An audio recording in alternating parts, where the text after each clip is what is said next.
todo mundo por aqui. Na hora do nosso quadro Uma Palavra de Amigo, aquele momento que Deus fala poderosamente aos nossos corações.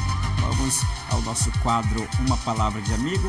E eu tenho certeza que Deus vai falar, como Ele sempre falou aos nossos corações nesta manhã maravilhosa. Vamos lá, quadro Uma Palavra de Amigo.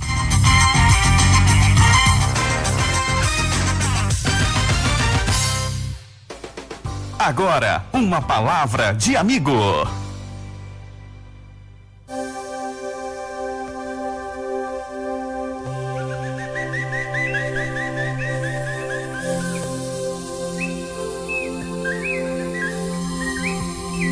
Hoje, baseado no livro de Juízes, capítulo 17, vamos fundamentar esta leitura bíblica também em Mateus, capítulo 22, versículo 29. Parece, mas não é. Esse é o tema do nosso programa de hoje. Esta história de Mica se passou numa época em que Israel estava, de certa forma, órfão. Moisés havia morrido, Josué também, e não havia nenhum rei ou outra pessoa que guiasse o povo. Assim, cada um fazia o que lhe parecia certo. Sabe, caros radioouvintes, muitas lições podem ser tratadas,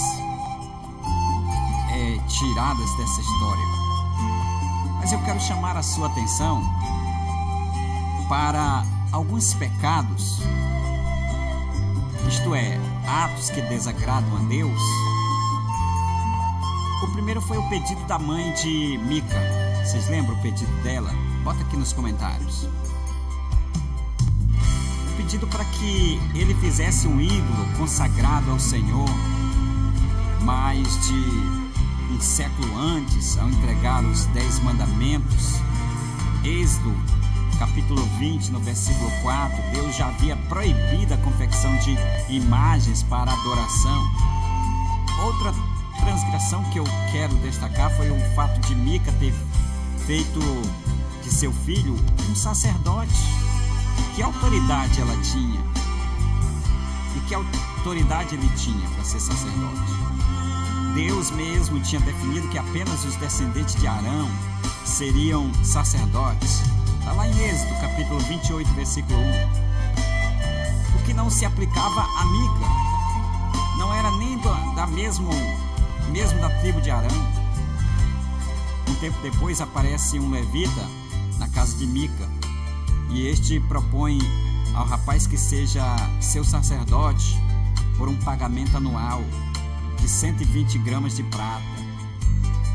Ora, apesar de este rapaz ser levita, isto é, da mesma tribo, ele não era descendente direto de Arão e assim também não poderia ser sacerdote. Além disso, como levita, ele deveria conhecer e ensinar a lei dada por Deus, mas não fez.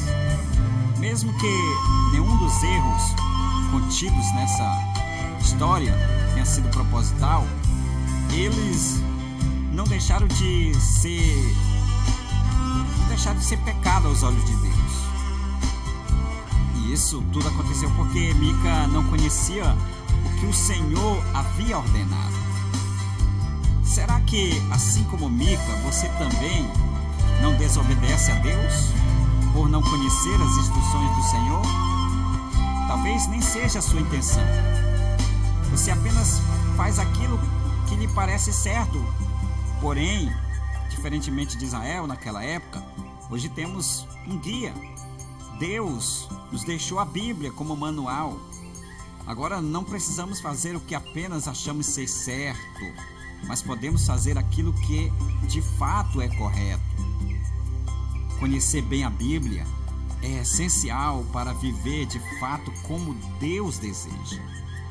Vocês estão enganados porque não conhecem as Escrituras. Errais por não conhecer as Escrituras e nem o poder de Deus. Reflita sobre esta mensagem. Uma palavra de amigo.